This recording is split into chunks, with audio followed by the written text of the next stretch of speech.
ang kuwit ng balat sa akin. Paglalagay ng ipagsapalaran sa mga at talagang pinagulan kaya ng magic ng saga.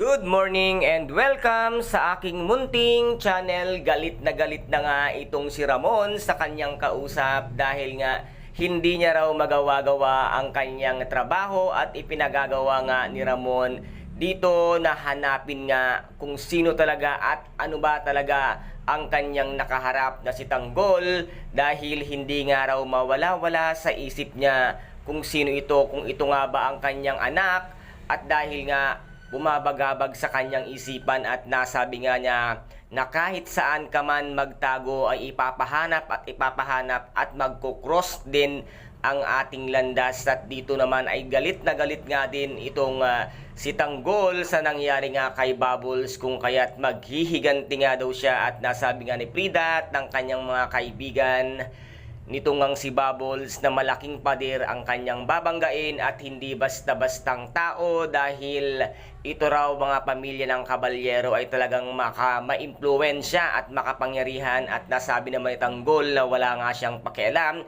kahit pa gaano ka-impluwensya at kayaman nga sila Pablo ay ipaghihiganti niyang talaga si Bubbles at walang makakapigil sa kanya dahil ito ang isang tunay na tanggol ay walang makakapigil kahit sino pa ang pumigil sa kanya. Gagawin niya nga ang gusto niya, maipaglaban lamang ang taong ipinaglalaban nga nitong si Tanggol. At dito naman ay nagsalita na nga itong si Camille sa harapan nga ni Rigor at sinabi nga niya na hindi naman totoo na sinaktan nga si Lena ni Aling Tinding at baka siya lamang ang gumawa ng kanyang mga pasa at gawa-gawa niya nga lamang ito. Ngunit hindi talaga naniniwala ito nga si Rigor kahit kay Camille dahil sinabi nga niya na ayaw ng sinungaling. Rigor, pag-isipan ng mabuti ang mga salitang lumalabas sa iyong bibig dahil yung mismong kabit mo ay siyang tunay na sinungaling at gumagawa ng paraan para tuluyang mawasak at masira ang iyong dating binuong pamilya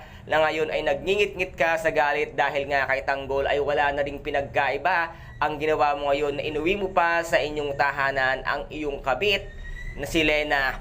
Wala ka ring pinagkaiba at ito ngang si Marites ay aksidente lamang na may nangyari sa kanila noon ni Ramon. Ikaw mismo, ayan, ipinakita mo pa kay Marites ang kalandian at ang magiging bunga ng inyong pagkakalunya nito ngang si Lena. And guys, ito po ang ating pakaabangan dito nga sa tinaguriang pambansang teleserye FPJ, ang Batang Quiapo. At kung nagustuhan po ninyo ang aking videos for today, paki-subscribe na lamang po ng aking channel, paki-like and share para maging update kayo sa lahat ng gagawin kong videos. Maraming salamat po. Ingat, God bless and bye-bye!